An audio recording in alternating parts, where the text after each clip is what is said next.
Get me your water. All right, get out.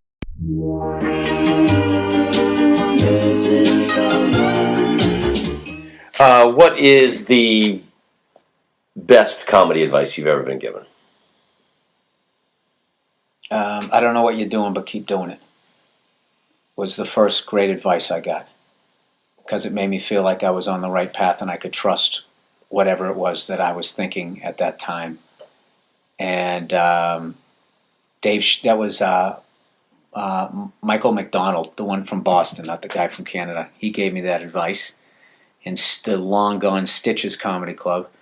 And then the Dave Chappelle, I remember in like 1998, he said to me, he was sitting on the stairs waiting to go on. I was on stage at the Cellar, you know, the stairs you come down. Yeah. I was sitting there and just waiting to go on, heard some of the stuff I was doing, and he told me, he basically said, you know, the road that you're going, he goes, it's going to take you longer, but when you hit, you're going to hit hard, because, you know, basically saying it was a solid foundation. And that, like, him just taking 3 seconds to say that to me, like, sustained me for like 4 years on the road. You know, those years I call, you know, when you're good enough to be doing shit but nobody knows you. I call it like the killing in obscurity years. You're just in the middle of fucking nowhere, going up there every night, just going up. There's like third full, half full.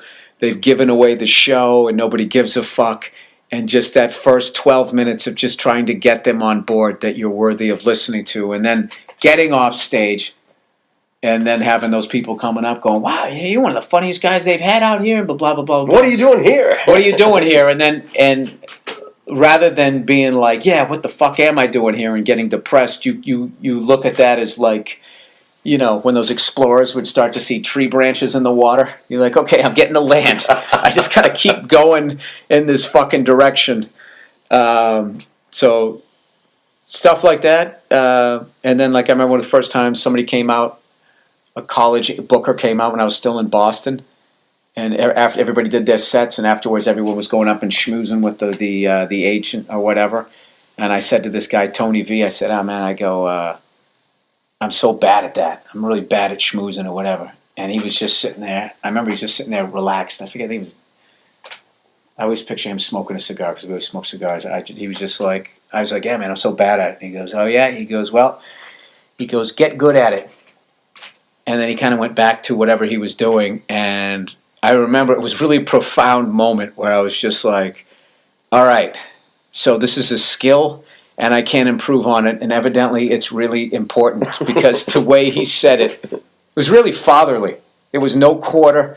He just fucking said it straight out. And I was like, I need to come out of my shell, because I was really like, I was completely withdrawn when I first started doing stand-up. It's half the reason I did stand-up. Stand-up was basically, I'm going to get on stage, show people that I'm funny and I'm a good shit, and then everybody's going to stop fucking with me. Like, that was the formula. Of course, that didn't happen.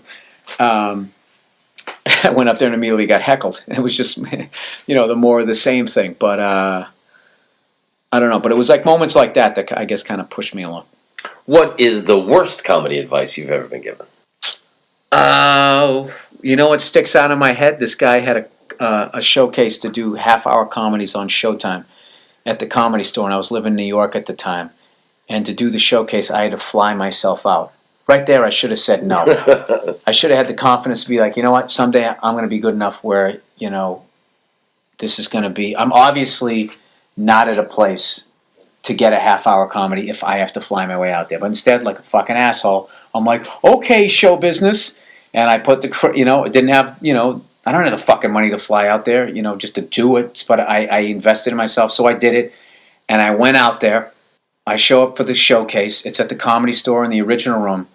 And I am the first guy on the showcase. And you know, people go, there's 3 people in the crowd. There was 3 people in the crowd. And or maybe there was 3 and 2. All I remember, the 3 was a black guy with these 2 white women on either side of him, middle-aged, and then I think there was one other person. And they, of course, were talking. And this is, you know, my dream has always been to do, at this point, to do a special. So I go up there to do my shit, and, you know, there's 3 people, and they're talking. So I had to talk to them, And I made fun of the fact that I flew all the way out there for this showcase, and there's 3 people in the room, and blah blah blah blah blah. And then I would do a few jokes, and there was barely any laughter, and yada yada, and so whatever. So I get off stage, and the guy who booked the thing comes up to me, and he walks up to me and he goes, 7 times, in a 10-minute set, you brought up that there was nobody there at the showcase. Okay, we know the jokes. We can hear if the material's there. You stand on stage and you just keep going like, there's nobody here. The crowd starts thinking, yeah, well, what am I doing here? It's like, dude, there's no fucking crowd here. And I've never been so fucking mad in my, well, of course I have, but I was fucking livid at that guy. I walked away and immediately it was a waste of time. I want to be like, dude, I've paid my way out here to do your fucking special, and your showcase, and you assholes didn't do any fucking work to put anybody in the crowd.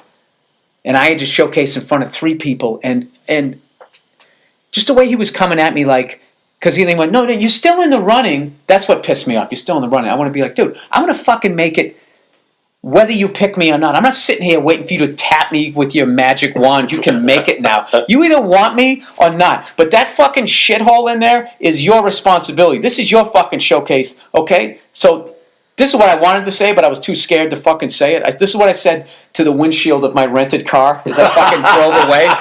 And it was like, and the advice he was giving me was, don't address the situation, which is one of the first things that you learn as a comedian. The first time you walk up on stage and there's a fist fight in the crowd or somebody just threw up and you make the decision to just go into your act.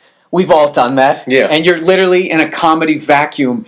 It's like they're showing a video of you in a comedy club where a crowd's actually paying attention in front of this crowd that isn't listening.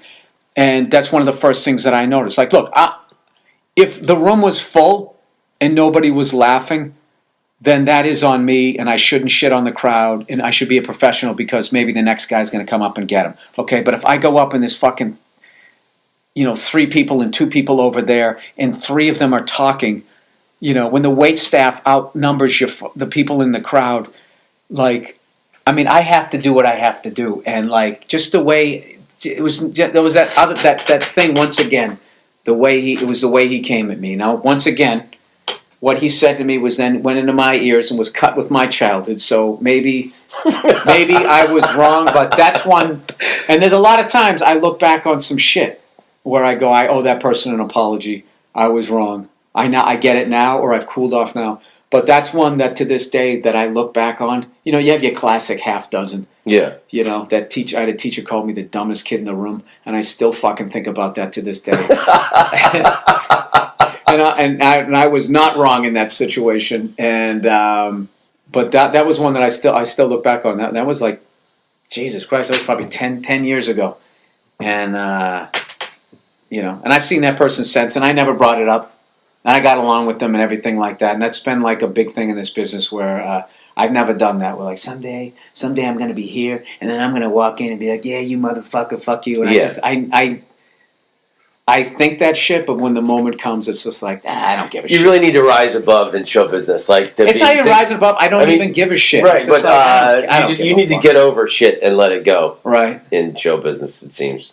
I think in life, in general, like, no, because then what That's they do... That's the mistake I'm making. I'm not applying the show business principle to the life principles.